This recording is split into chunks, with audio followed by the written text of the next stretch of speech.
Une boîte en bois scellée, enterrée sous les planches d'une grange abandonnée, dans l'Aveyron, dans le sud de la France.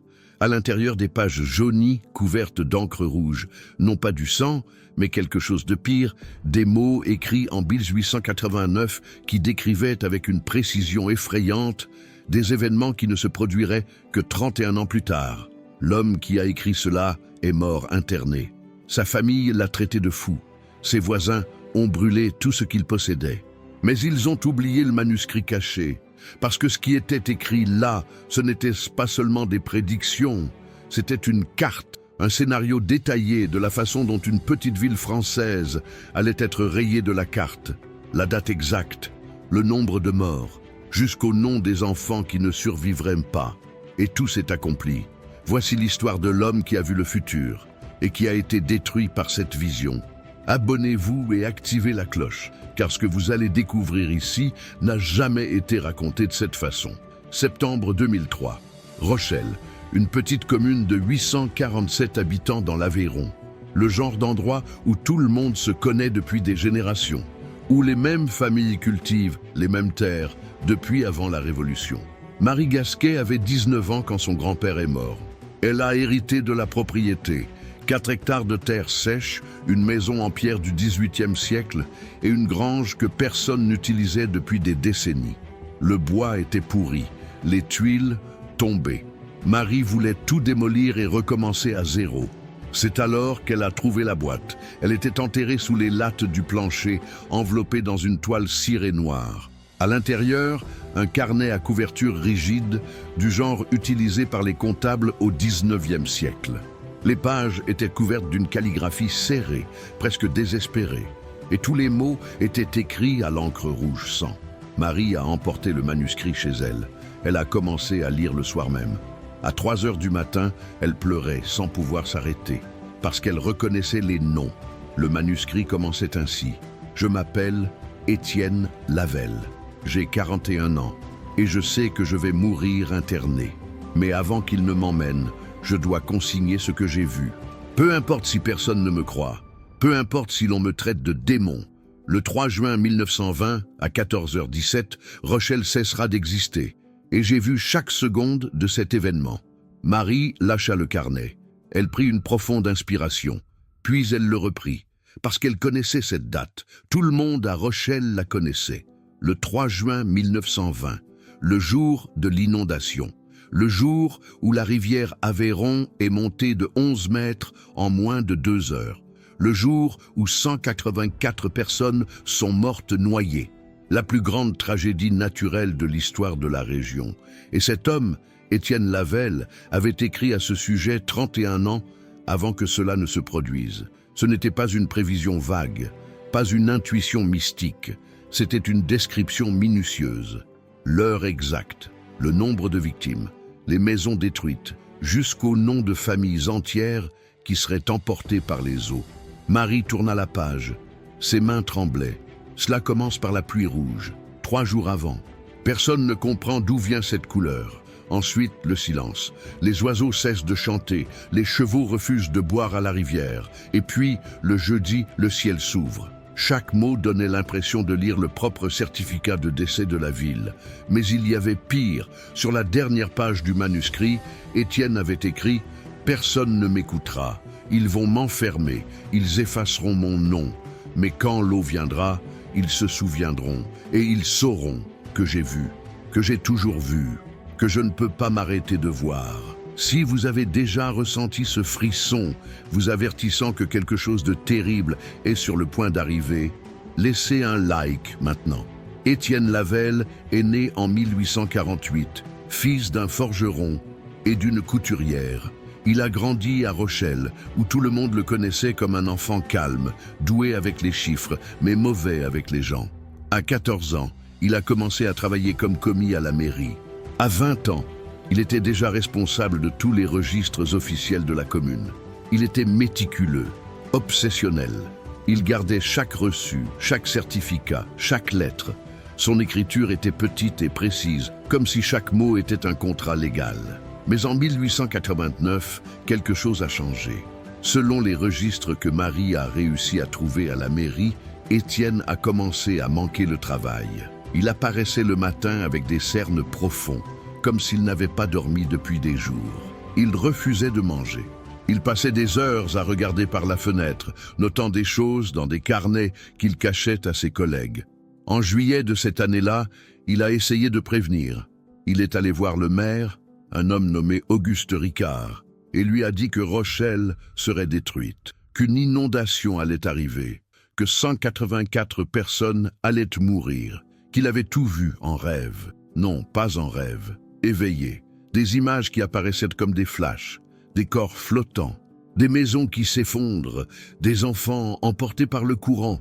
Auguste Ricard n'était pas un homme cruel, mais il n'était pas idiot non plus. Il a convoqué la famille d'Étienne. Il leur a dit que le commis était malade, qu'il avait besoin de repos, qu'il valait peut-être mieux l'éloigner du travail. Étienne ne s'est pas reposé. Il a empiré. Il a commencé à arrêter les gens dans la rue. Il criait des dates, des noms, des avertissements. Il disait que la rivière allait monter un jeudi de juin en 1920, qu'il devait déménager, qu'il devait construire des digues, qu'il devait écouter. Personne n'a écouté. En octobre 1889, les parents d'Étienne ont signé les papiers. Il a été interné à l'asile Sainte-Anne, à Paris, l'un des plus grands hôpitaux psychiatriques de France. Il avait 41 ans. Il pesait 52 kilos. Dans les dossiers médicaux, il était écrit « délire prophétique ». Hallucination persistante, danger pour lui-même. Étienne Lavelle est mort à l'asile le 3 mars 1891. Il avait 43 ans. La cause officielle, pneumonie. Mais selon les rapports des infirmières, il a passé ses derniers jours à hurler une seule phrase. L'eau monte, l'eau monte. Sa famille a brûlé toutes ses affaires. Elle a effacé son nom des conversations, comme s'il n'avait jamais existé. Mais le manuscrit a survécu. Commentez, je croirais, ou j'ignorerais, si quelqu'un venait vous voir en disant qu'il sait exactement comment vous allez mourir. Marie Gasquet ne pouvait pas s'arrêter de lire. Le manuscrit d'Étienne comptait 127 pages, chacune couverte de cette écriture serrée, à l'encre rouge qui tachait les doigts quand on la touchait. Ce n'était pas un journal ordinaire, c'était un rapport. Étienne décrivait l'inondation de 1920 comme s'il regardait un film. Page par page, heure par heure. Il commençait 3 jours avant, le 31 mai 1920, quand la pluie rouge a commencé à tomber. Personne ne comprend d'où vient cette couleur. Ils disent que c'est la rouille des nuages, ils disent que c'est la poussière du désert, mais ce n'est pas ça. C'est le présage. L'eau arrive déjà, sauf qu'elle est encore invisible. 3 jours. Il reste 3 jours. Marie a fait des recherches. Elle a trouvé des archives de journaux de 1920. En effet, il y a eu une pluie étrange le 31 mai. Les habitants de Rochelle se sont réveillés avec tout couvert d'une poussière rougeâtre. Les autorités ont dit que c'était du sable du Sahara, apporté par des vents forts. Un phénomène rare, mais naturel. Mais Étienne, en 1889, le savait déjà. Il décrivait les jours suivants, comment les animaux commençaient à agir bizarrement. Les chevaux refusant de boire à la rivière, les chiens aboyant sans arrêt, les oiseaux abandonnant leur nid, et le silence. Ce silence étrange qui précède les désastres. 2 juin, mardi. Le ciel est gris, mais personne ne le remarque. Ils sont trop occupés par leur petite vie. Pierre Valdéon se dispute avec sa femme à cause de l'argent. Marguerite Tessier écrit une lettre à son amant à Toulouse. L'abbé Joubert prépare son sermon de dimanche. Personne ne regarde la rivière. Personne ne voit qu'elle est différente. Marie s'arrêta de lire. Elle sentit un froid lui parcourir l'échine. Pierre Valdéon, Marguerite Tessier, l'abbé Joubert, tous morts dans l'inondation de 1920. Elle avait vu les noms sur le mémorial de la ville. Elle avait visité le cimetière où ils étaient enterrés. Et Étienne connaissait ces noms 31 ans avant leur mort. Non seulement cela, mais il connaissait des détails intimes de leur vie. Pierre va mourir en essayant de sauver les chevaux. Marguerite va se noyer au 2e étage de sa maison, où elle s'est cachée en croyant que l'eau ne monterait pas si haut. L'abbé Joubert va survivre, mais il va perdre la foi. Il abandonnera la soutane 3 mois plus tard et ne reviendra jamais à Rochelle. Marie a vérifié. L'abbé Joubert a réellement quitté l'église en septembre 1920. Il a déménagé à Lyon. Il n'est jamais revenu. Comment Étienne le savait-il? Mais le pire était encore à venir. À la page 47, Étienne a commencé à lister des noms d'enfants. 15 noms, âgés de 3 à 12 ans. Il écrivait chacun d'eux avec une lenteur presque révérencieuse, comme s'il savait qu'il rédigeait des épitaphes. Lucien Darmon, 7 ans, sera retrouvé 3 jours plus tard, coincé sous une porte arrachée par le courant. Sophie Marchand, 4 ans, disparaîtra. On ne retrouvera jamais son corps. Henri Chalamet, 9 ans, survivra à l'inondation, mais mourra de pneumonie une semaine plus tard à l'hôpital de Millau.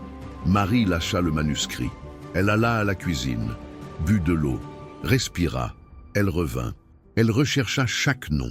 Elle trouva des certificats de décès, des actes, des articles de journaux. Les 15 noms étaient corrects, tous les âges, toutes les circonstances des décès. Étienne n'avait pas seulement prédit la tragédie, mais chaque victime individuelle. Et il y avait quelque chose d'encore plus terrible. Sur certaines pages, il écrivait comme s'il était en train de vivre l'inondation. Pas de la décrire, de la vivre. L'eau est à mon cou. Je peux sentir le froid. Je peux sentir le désespoir. J'essaie de crier, mais j'avale de la boue. J'essaie de nager, mais le courant est trop fort. Je vois ma fille être emportée. Je tends la main, mais je ne l'atteins pas. Je ne l'atteins jamais. Et puis je me réveille. Et je réalise que je n'ai pas de fille. Mais cet homme en avait une. Et il va vivre ça. Dans 31 ans, il va vivre exactement ça. Marie a compris. Étienne ne voyait pas seulement le futur. Il ressentait le futur. Il vivait la mort de chaque personne. Il éprouvait le désespoir, la peur, l'agonie, comme s'il était coincé dans une boucle infinie de tragédies qui n'étaient pas encore arrivées. Imaginez vous réveiller chaque matin en sachant que 184 personnes vont mourir. Connaître chaque nom, chaque visage, chaque dernière pensée, et ne rien pouvoir faire, parce que personne ne vous croit. Parce que vous n'êtes qu'un greffier fou qui écrit à l'encre rouge. Si vous sentez que quelqu'un a besoin de lire cette histoire, partagez-la maintenant. 3 juin 1920, jeudi. La pluie a commencé à l'aube. Elle n'était pas forte, elle était constante, de ces pluies de printemps françaises qui mouillent lentement, sans hâte. Les habitants de Rochelle se sont réveillés, ont regardé par la fenêtre et ont continué leur vie. Personne n'imaginait. La rivière Aveyron était normale le matin, un niveau habituel pour la saison. Certains pêcheurs sont même sortis en barque. Des enfants jouaient sur la rive. Des femmes lavaient le linge sur les pierres. À 11h30, quelqu'un a remarqué que l'eau était plus trouble que d'habitude. Couleur d'argile, mais rien d'alarmant. La pluie rend les rivières ainsi. À 13h45, le niveau a commencé à monter, trop vite. En 15 minutes, il a gagné 2 mètres. Les pêcheurs sont revenus en courant.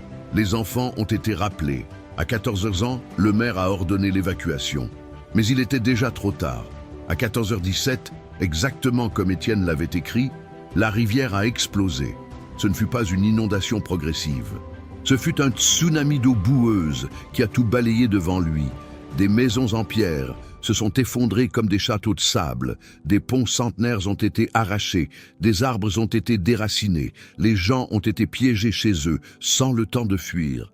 L'eau est montée de 11 mètres en moins de 2 heures. Quand elle a baissé, Rochelle n'existait plus. Juste des débris, de la boue, des corps. 184 morts, exactement comme Étienne l'avait prédit.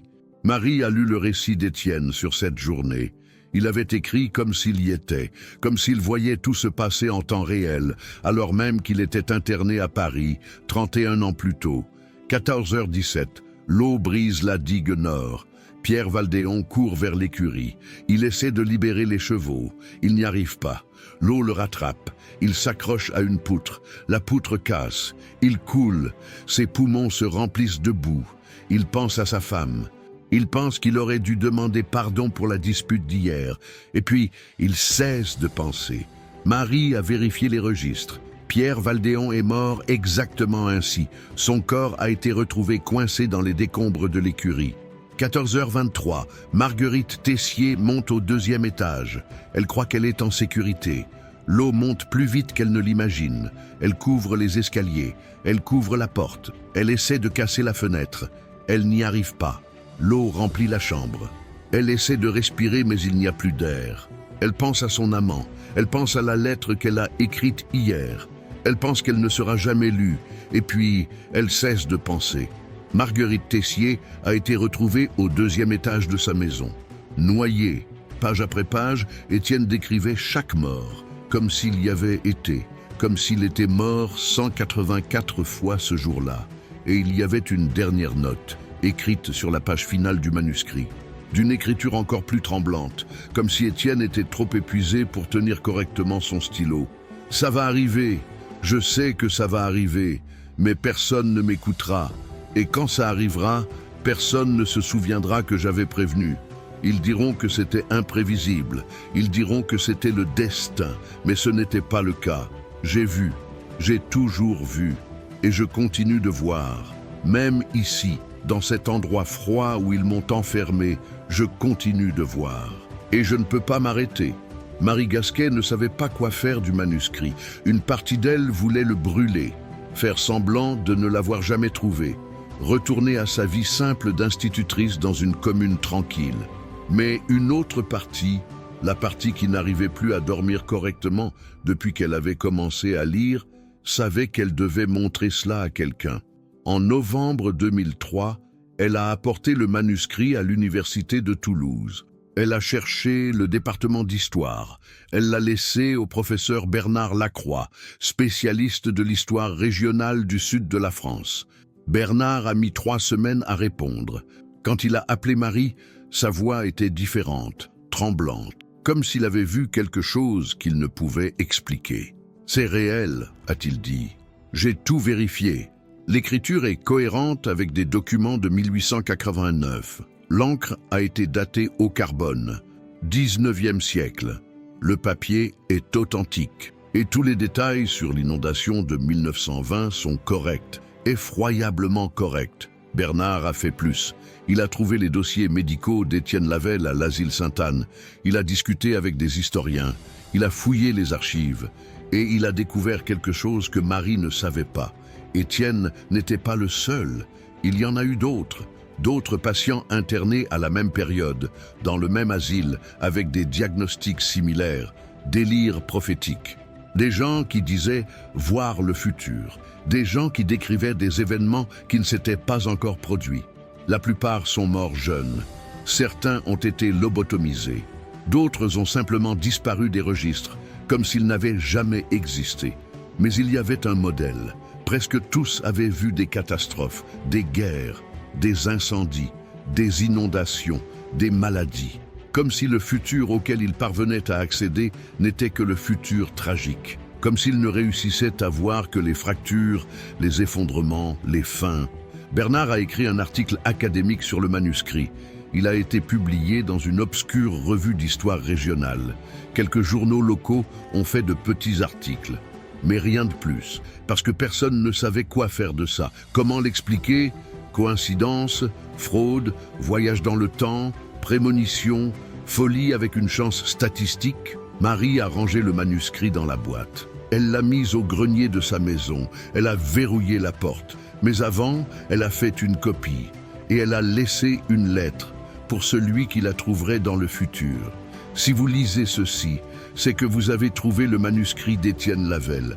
Je ne sais pas ce qu'il était, je ne sais pas comment il savait, mais je sais qu'il a souffert, je sais qu'il a essayé de prévenir, et je sais que personne n'a écouté. Peut-être que vous réussirez à comprendre ce que je n'ai pas pu. Peut-être que vous réussirez à expliquer, ou peut-être que vous avez juste besoin de savoir qu'il a existé, qu'il a vu, et qu'il a payé le prix pour cela. Si cette histoire vous a touché d'une manière ou d'une autre, laissez un commentaire en disant quel a été le moment le plus marquant pour vous. Aujourd'hui, Rochelle est une ville reconstruite. Elle compte 1200 habitants, de nouvelles maisons, des rues goudronnées, un mémorial au centre, listant les 184 noms des morts de 1920. Mais il y a quelque chose d'étrange. En 2008, 5 ans après que Marie a trouvé le manuscrit, une équipe d'ingénieurs a réalisé une étude sur les bassins hydrographiques de la région. Ils voulaient comprendre pourquoi l'inondation de 1920 avait été si dévastatrice, pourquoi elle était arrivée si vite, pourquoi personne ne l'avait prédite. Le rapport final comptait 340 pages, des simulations informatiques, des analyses climatiques, des données historiques et une conclusion qui a laissé tout le monde sans voix.